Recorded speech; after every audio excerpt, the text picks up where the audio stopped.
नमस्कार, मेरा नाम विक्रांत बापट है। मैं टिटवाला में जो ये श्री महागणपति हॉस्पिटल है, जो हमारी संस्था है क्रिएटिव ग्रुप, उसके द्वारा चलाया जाता है और मैं वो संस्था का चेयरमैन हूँ और ये हॉस्पिटल का मैं चीफ ऑपरेटिंग ऑफिसर हूँ। मैंने मेरी ज़िंदगी में 19 साल तक हिंदुजा हॉस्पिटल में काम किया और मैं टिटवाला में रहता था। टिटवाला महाराष्ट्र में गणपति मंदिर के लिए प्रसिद्ध है, लेकिन वहाँ पे 24 साल पहले की बात है कि एक भी MBBS डॉक्टर नहीं था और आरोग्य के लिए कोई भी सुविधा नहीं थी।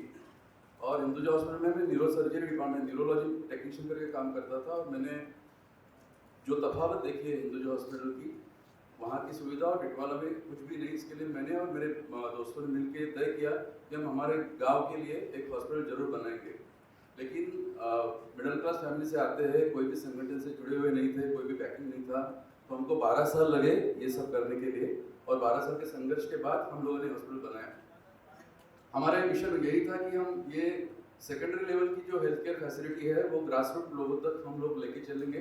और हमारा विजन ये था कि ये जो ट्रीटमेंट जो था वो टाइम पे लोगों को मिले, क्योंकि मेरे सामने बहुत सारे ऐसे पेशेंट्स मैंने देखे हैं जिनको टाइम पे ट्रीटमेंट नहीं मिलने की वजह से उनके जीव गए हैं।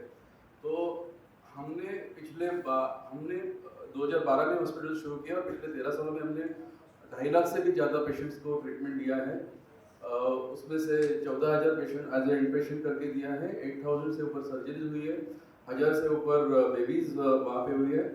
और हमारे यहाँ पे जो पेशेंट्स आते हैं जिनकी अफोर्डेबिलिटी का इशू रहता है, ऐसे 16,000 पेशेंट्स को हम लोगों ने फ्री ऑफ कॉस्ट ट्रीटमेंट दिया है और to the tune of 3 crore rupees इन 13 सालों में हमने उनके ऊपर खर्चे किए हैं। हम लोग आजू बाजू की जो गाँव है वहाँ पे हम लोग रिगरस कैंप एक्टिविटीज़ करते हैं। महीने में करीबन 2 बार हम लोग वहाँ पे जाते हैं और हमने ऐसे गांव देखे, ऐसे आदिवासी पाड़ा देखे हैं जहाँ पे पैरासीटामोल टैबलेट लेने के लिए भी लोगों को आज के दिन में भी 7-7, 8-8 किलोमीटर चल के जाना पड़ता है। तो ये सिचुएशन आज के दिन में भी टिटवाला मुंबई से सिर्फ 65 किलोमीटर की दूरी पर है, फिर भी आज भी ऐसी सिचुएशन है। तो हमारी जिम्मेदारी बनती है कि हम लोग को ग्रास रूट तक पहुँचना ही है। ये हमारे सर्विसेज है। जो टिटवाला में एक भी MBBS डॉक्टर नहीं था, आज वहाँ पे 28 अलग अलग फैकल्टी के कंसल्टेंट्स आते हैं और ऑलमोस्ट ऑल डिपार्टमेंट्स भी हैं। डायलिसिस भी हम लोग करते हैं, 100% वो योजना के अंतर्गत लोगों को फ्री ऑफ कॉस्ट मिलता है। और 2015 से हम लोग ने आज तक सालाना हम लोग 2,500 तक डायलिसिस की सुविधा लोगों को देते हैं।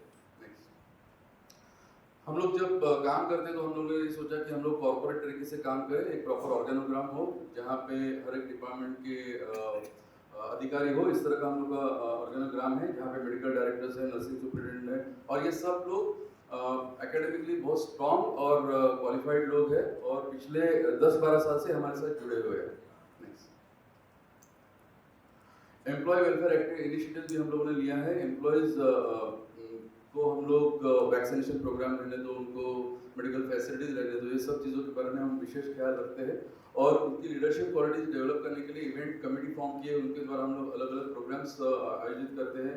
हम लोग साल में एक बार उन सबको पिकनिक को भी लेके जाते हैं, क्योंकि पूरे साल का स्ट्रेस पे काम करने के बाद में एक साल में एक दिन तो चाहिए कि उनको भी कुछ तो रिफ्रेशमेंट मिले। तो हम उनको वहाँ वैसे करते हैं और हम लोग ऐसे प्रोग्राम इसके लिए अरेंज करते हैं उनकी लीडरशिप क्वालिटी जो है वो डेवलप हो, उनको कॉन्फिडेंस आए और जो काम करते हैं उनको पता होना चाहिए कि हम लोग जो काम कर रहे हैं वो इथिकली कर रहे हैं, तो उसका भी समाधान उनको मिलना चाहिए। तो हर एक वर्क को हम लोग उसमें इन्वॉल्व करते हैं।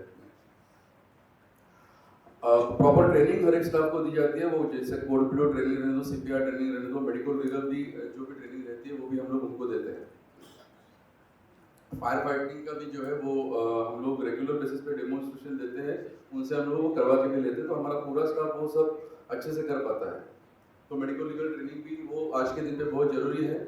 ग्रामीण क्षेत्र में अगर काम करना है तो लोगों का जो परसेप्शन है हेल्थ केयर इंडस्ट्री की तरफ वो अलग तरीके से है, तो वहाँ पे बहुत सतर्क रह के काम करना होता है। उनको हमें विश्वास दिलाना होता है कि हम जो भी कर रहे हैं वो इथिकली कर रहे हैं। हमारे हॉस्पिटल में जो भी डॉक्टर्स हैं उनको हमारे इंस्ट्रक्शन ये है कि अगर ज़रूरत है तो एडमिट करो, ज़रूरत है उतने दिन ही एडमिट रखो, ज़रूरत है उतने मेडिसिन उनको देने, ये बेसिस पे हम काम करते हैं। सोशल इनिशिएटिव मुंबई से नागपुर तक जो समृद्धि हाईवे गया है, वहाँ पे हम लोगों ने 2 जगह पे कार्डियक क्लिनिक कंटेनर क्लिनिक और कार्डियक एम्बुलेंस, ऐसे 2 जगह पे हम लोगों ने अभी लॉन्च किया है। पिछले अप्रैल महीने से वो सब सुविधा वहाँ पे हम लोगों ने शुरू की है और उसकी वजह से बहुत सारे लोगों की जान बची है। फ्री मेडिकल चेकअप कैंप, जैसे मैंने पहले बताया कि हम लोग आजू बाजू के गांव में हम लोग फ्री मेडिकल चेकअप कैंप के लिए हमेशा जाते हैं। तो पिछले 13 सालों में, तो पिछले 13 या पिछले 24 साल से हम लोग ये काम कर रहे हैं। पहले हमारा पॉलिक्लिनिक था और 12 साल के बाद हॉस्पिटल के माध्यम से अभी हम लोग कैंप एक्टिविटी रिगरसली करते हैं। Next, thank you so much. 1 minute है तो मैं सिर्फ इतना बोलना चाहूँगा कि हमारा जो ग्रामीण भाग है वहाँ पे आज भी आरोग्य सुविधा के बारे में बहुत सारी दुविधाएं हैं। तो मेरा ऐसा मानना है कि एक सेंट्रल प्लेस पे टर्शियरी केयर हॉस्पिटल और उसके 20 किलोमीटर के रेडियस में 5 सेकेंडरी केयर लेवल के हॉस्पिटल जैसे हमारा है, ऐसा इस तरह का मॉडल रेप्लिकेट होना चाहिए ग्रामीण क्षेत्र में। और ये हो सकता है सिर्फ और सिर्फ अगर हमें CSR के माध्यम से कॉर्पोरेट सेक्टर ने अगर सपोर्ट किया और अगर हमारी जैसी संस्था इस तरह से काम करेंगी, तो मुझे ऐसा लगता है कि भारत में जो ग्रामीण भाग में जो आरोग्य सुविधा के इश्यूज है वो सॉल्व होने में जरूर मदद होगी, ऐसा मेरा मानना है। धन्यवाद।